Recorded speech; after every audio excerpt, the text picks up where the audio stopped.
أعوذ بالله من الشيطان الرجيم.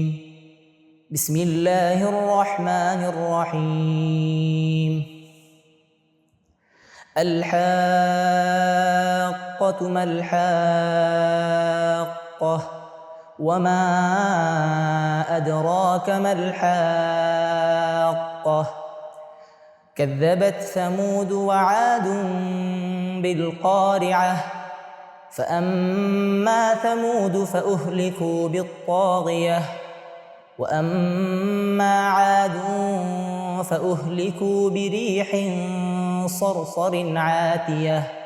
سخرها عليهم 7 ليال و8 أيام حسوما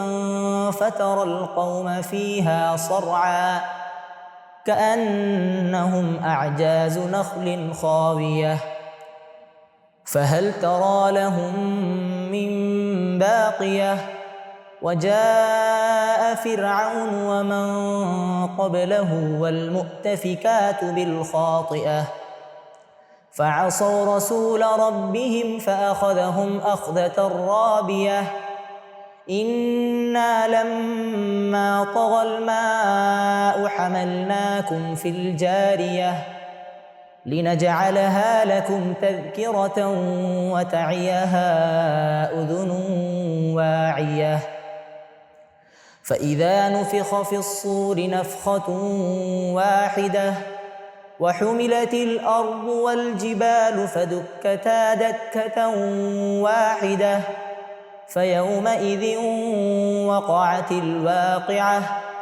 وانشقت السماء فهي يومئذ واهية والملك على أرجائها ويحمل عرش ربك فوقهم يومئذ 8 يومئذ تعرضون لا تخفى منكم خافية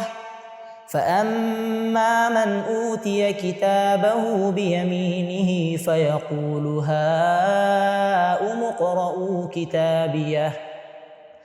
إني ظننت أني ملاق حسابيه فهو في عيشة راضية في جنة عالية قطوفها دانية كلوا واشربوا هنيئا بما أسلفتم في الأيام الخالية وأما من أوتي كتابه بشماله فيقول يا ليتني لم أوت كتابيه ولم أدر ما حسابيه يا ليتها كانت القاضية ما أغنى عني ماليه هلك عني سلطانيه خذوه فغلوه ثم الجحيم صلوه ثم في سلسلة ذرعها 70 ذراعا فاسلكوه إنه كان لا يؤمن بالله العظيم ولا يحض على طعام المسكين فليس له اليوم هاهنا حميم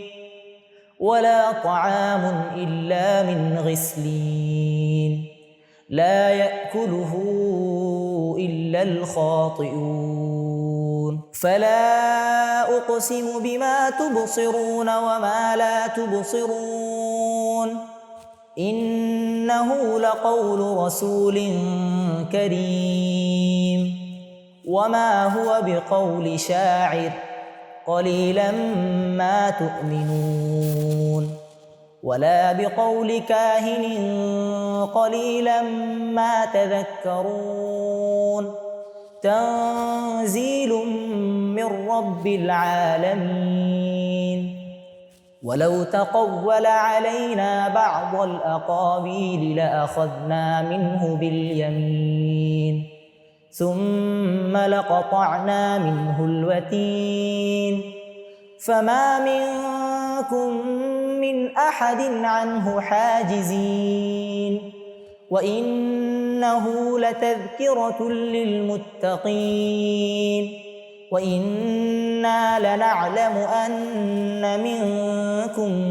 مكذبين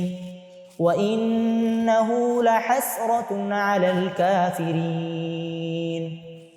وإنه لحق اليقين فسبح باسم ربك العظيم.